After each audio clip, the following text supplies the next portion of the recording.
The death toll in the bus mishap in Antique has climbed, while several more passengers are still in critical condition. The PNP releases the digital sketches of two men who could be behind the bombing in a Marawi university. And fresh from their trademark victory for Eat Bulaga, Joey De Leon has a message for Vice Ganda, host of a rival noontime show.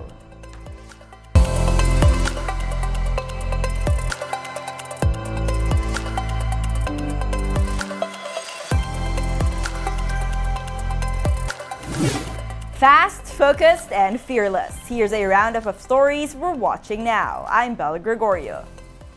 Valyacar Transit says it is ready to cooperate with authorities regarding its Ceres bus that fell into a ravine in Antique. In a statement, the bus company said it has reported the incident to the LTFRB and has canceled the franchise of the fleet. They also expressed willingness to cooperate with any investigation. Valyacar will provide financial assistance to the passengers and their families and will shoulder all medical and burial expenses. The death toll in the accident has climbed to 17. The bus has had on board a total of 28 passengers. For her part, Antique Provincial Governor Rodora Cadyao said she already asked the DPWH to rectify the design of the road where the incident happened. That stretch in Hamtik town in Antique is said to be accident-prone. The governor added the LGU is willing to help victims should they decide to sue the bus company. Ako gusto ko i-condemn rin yung road na yan. So many Antiqueños died on that road section. If you can ask the national government to allot a substantial amount of money para i-detour ang road na yan, even if you have to blast the whole mountain para malagyan ng panibagong road, bakit hindi? Hindi maganda yung road. If the victims or the relatives would like to file a suit, a single or class, the provincial government will help in its legal office. The information of two persons of interest in the Marawi blast has been released to the public. The Philippine National Police identified the first POI as Kadapi Mimbesa, an alleged member of Daula Islamia Maute Group. He has criminal records for terrorism and illegal possession of explosive materials.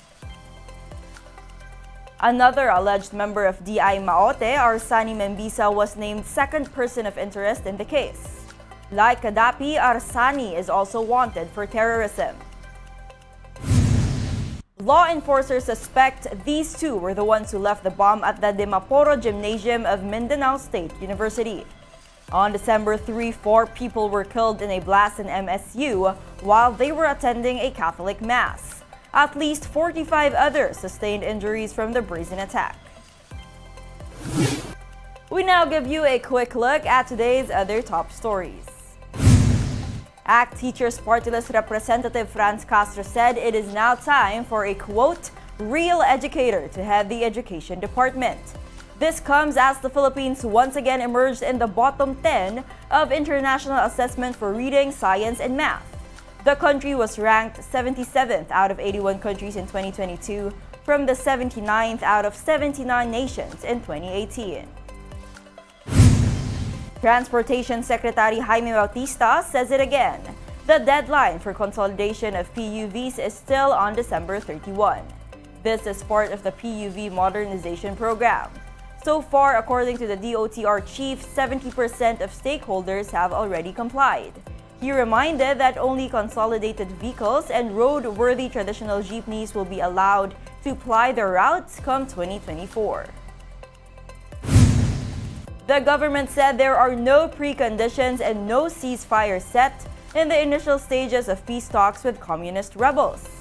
It also clarified that the military's anti-insurgency operations will continue amid negotiations. Recall that President Bongbong Marcos has agreed to restart peace talks with the National Democratic Front. We're bringing you more stories after this quick break. Keep it here on One News.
for staying with us here on One News Now. I'm Bella Gregorio. It took them 17 years, but the UST Growling Tigresses are UAAP women's basketball champions once again. UST was down by as many as 11 points in the fourth quarter against the NU Lady Bulldogs. But a furious rally anchored on suffocating defense allowed them to crawl right back into the game. Kent Pastrana drained a basket that tied the game at 69 all with less than half a minute to go. Then after getting one stop, UST scored a layup in transition that got them the lead. NU was unable to get a good shot off in the final possession. Final 71-69 for the Growling Tigresses. UST's win not only broke a 17-year dry spell, but also halted the Lady Bulldogs' 7-year reign as champions. Meantime, the new king of UAAP men's hoops will be crowned tonight. As we speak, the UP Fighting Maroons and the Salle Green Archers are facing off in Game 3. The Maroons drew first blood via a 30-point beating of LaSalle 97-67. But the Archers came right back and mustered a dominant win of their own in Game 2, 82-60. This is the third time in as many years that the finals will go to a deciding Game 3.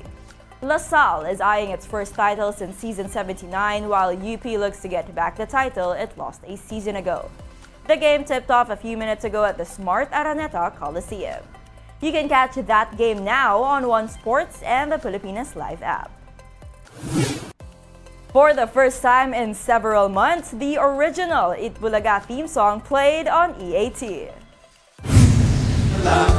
Isang libo, isang tuwa, buong bansa, EAT, Bulaga! Sila Tito, Vic, and Joey.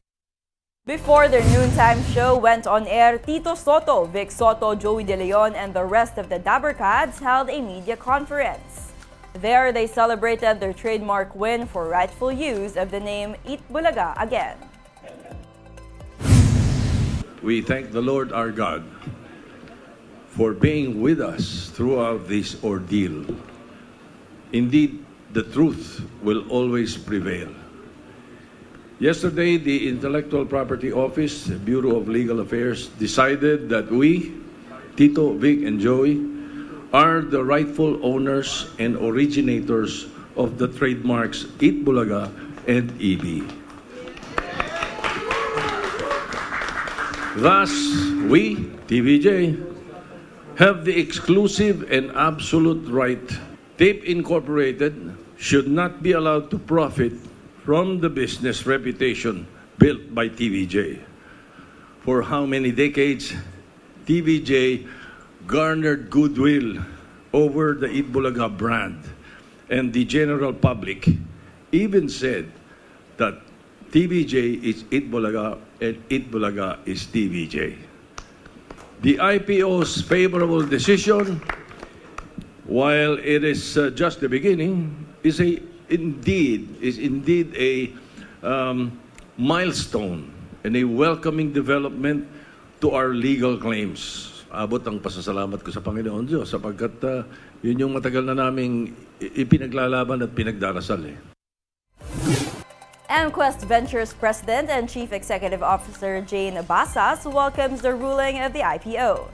The decision is clear. Tito, Vic, and Joey are the owners of the Eat Bulaga and EB trademarks. Basas said MQuest Ventures will continue to support TVJ until the issue is finally resolved. For TVJ Productions Incorporated Chairman Tito Soto, the truth will always prevail. Soto added that they will continue to fight for Eat Bulaga, including the website created by its staff.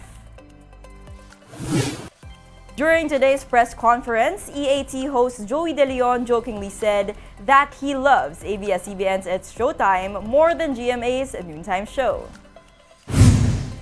Joey said that it is the first time in the history of Philippine TV that two shows with the same name are competing in the same time slot. He also gave a shout-out to its Showtime host, Vice Ganda. Yung It's Showtime, hindi yun napupuna. May it yun. It's Showtime. Nakikisali pa. Mas mahal namin yun. Oh. Joke lang. Hi, Vice. Oh, hindi. Love namin yun. One News Now will be back tomorrow at 7:30 a.m. I'm Bel Gregorio. We are One News, all sides, all the time.